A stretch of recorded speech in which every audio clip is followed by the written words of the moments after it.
अब आपको मिलेगा हर वीडियो में बिल्कुल सटीक जानकारी। आज हम लाए हैं आपके लिए एक स्पेशल वीडियो, तो चलिए वीडियो को स्टार्ट करते हैं। Welcome my dear friends, students and my colleagues.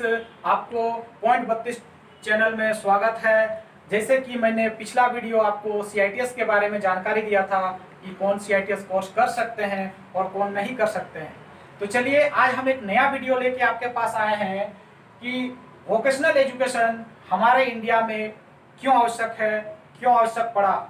इसके लिए हम एक वीडियो बनाते हैं जिसमें आपको जानकारी मिलेगा।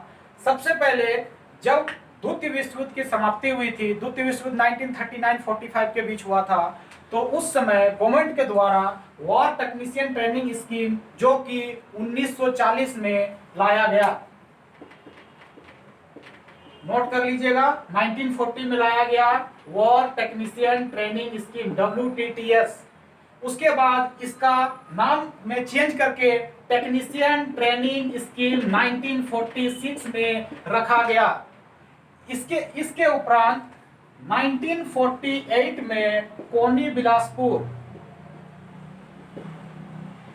बिलासपुर जो कि अभी छत्तीसगढ़ में है, उस समय एमपी में था, 1948 में सीटीआई सेंटर खोला गया, सेंट्रल ट्रेनिंग इंस्टीट्यूट जिसका नाम है। इसके बाद इसको हस्तांतरित करके कोलकाता ले गया गया।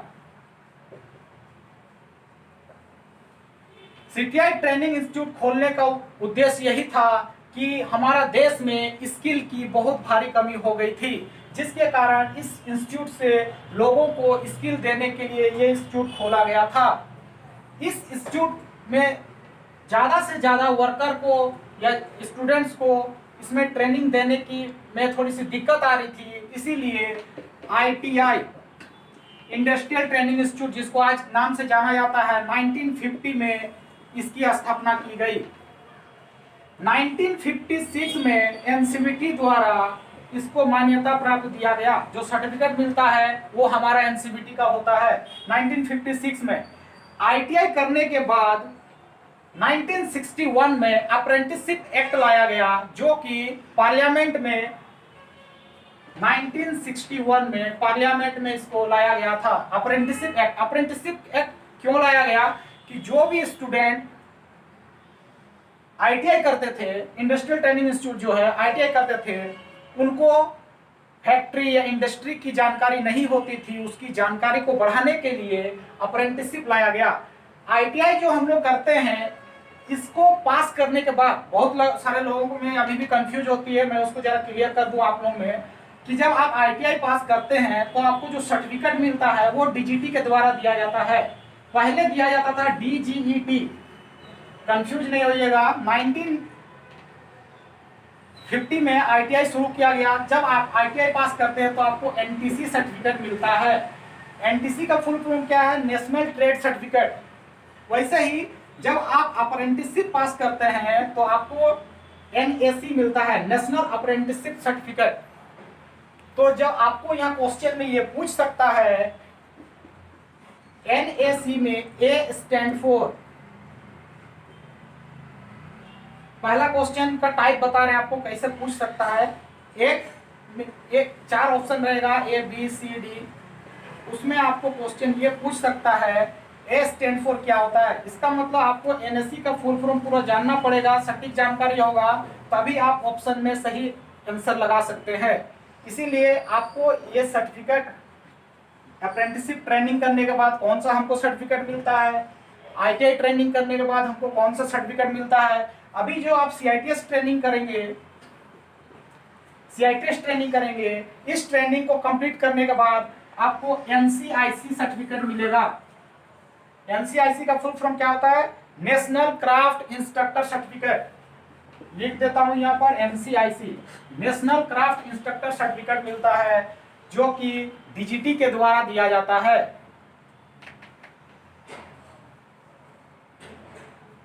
नेक्स्ट टॉपिक हम लोग चर्चा करते हैं कि CITS जो कोर्स है वो कहाँ कहाँ पर किया जाता है, आप किस इंस्टीट्यूट में कर सकते हैं।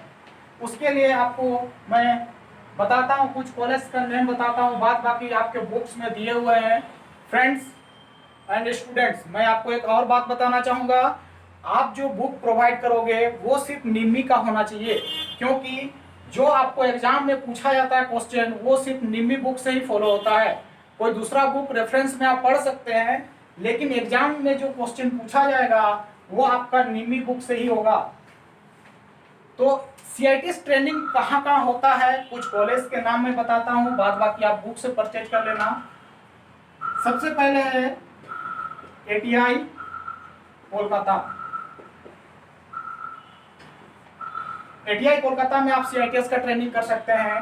उसी तरह से एटीआई मुंबई, ये पहले पुणे में था, इसको ट्रांसफर करके मुंबई लिया गया।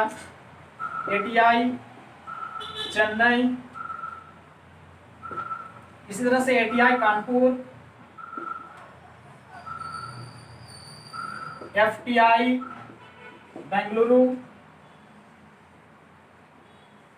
बहुत सारे ऐसे कॉलेज हैं जहां पर सीआईटीएस का ट्रेनिंग कराया जाता है। एक बात मैं और बता दूं, 2018 में ये जितने भी इंस्टीट्यूट थे सभी का नाम चेंज करके एनएसटीआई रख दिया गया है। एनएसटीआई का फुल फॉर्म होता है national skill training institute.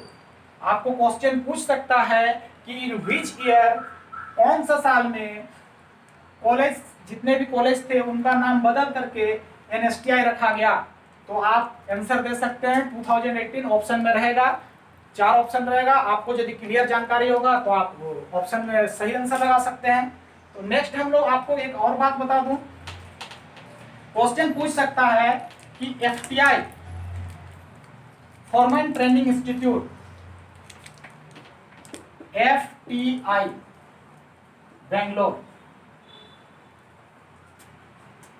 FTI Jamshedpur, ये 2 इंस्टीट्यूट है। फॉर्मन ट्रेनिंग इंस्टीट्यूट पहले ये होता था, जनरली शॉर्ट टर्म के लिए इसका ये इंस्टीट्यूट को लाया गया था। एफटीआई जमशेदपुर में भी शॉर्ट टर्म के लिए जनरली इसको लाया गया था। बाद बाकी भी जितने भी है सब एनएसटीआई कर दिए गए हैं और सभी जगह सीआईटीएस कोर्स चल रहा है। भारत में या हमारे इंडिया में पहला हाईटेक इंस्टीट्यूट जो था वो एपेक्स हाईटेक इंस्टीट्यूट लाया गया। ये लाया गया था 1993 में लाया गया था और ये बेंगलोर में है। फ्रेंड्स, मैं आपको बार बार एक ही बात कहता हूं कि आप जो भी बुक परचेज कर रहे हैं पढ़ने के लिए कीजिए, नो डाउट, बट एग्जाम में जो क्वेश्चन पूछा जाता है वो निम्मी से ही पूछा जाएगा। निम्मी बुक, निम्मी इसका फुल फॉर्म होता है नेशनल इंस्ट्रक्शनल मीडिया इंस्टीट्यूट। इसका पुराना नाम जो था वो सिडनी था, सेंट्रल इंस्ट्रक्शनल मीडिया इंस्टीट्यूट। ये जो जितने भी डिटेल्स है आपको मैंने प्रोवाइड किया, ये आपके बुक में भी है। उस बुक में आपको और डिटेल में मिलेगा। अभी मैं कुछ और बात आपको बताता हूँ, डीजीटी का रोल क्या है। डीजीटी का फुल फॉर्म होता है डायरेक्टर जनरल ऑफ ट्रेनिंग। इसका फॉर्मल नेम क्या था, DGET, director general of employment training. पहले जो डीजीटी काम करता था वो ministry of labour and welfare department के अंदर काम करता था, और अभी जो डीजीटी है वो ministry of skill development and entrepreneurship के अंतर्गत में काम करता है। एक वर्ड है एंटरप्रेन्योरशिप। एंटरप्रेन्योरशिप जो मैंने बताया इसका मतलब होता है कि आप स्वरोजगार कर सकते हैं। पहले ये चीज नहीं जोड़ा गया था, अभी इसमें जोड़ दिया गया है कि जब आप सीआईटीएस ट्रेनिंग कंप्लीट करेंगे तो आप स्वरोजगार के लिए एलिजिबल हो चुके हैं। तो माय डियर फ्रेंड्स, आज का क्लास आपको कैसे लगा आप अपना कमेंट्स बॉक्स में जरूर जवाब दीजिएगा और अपने फ्रेंड्स के साथ शेयर कीजिए।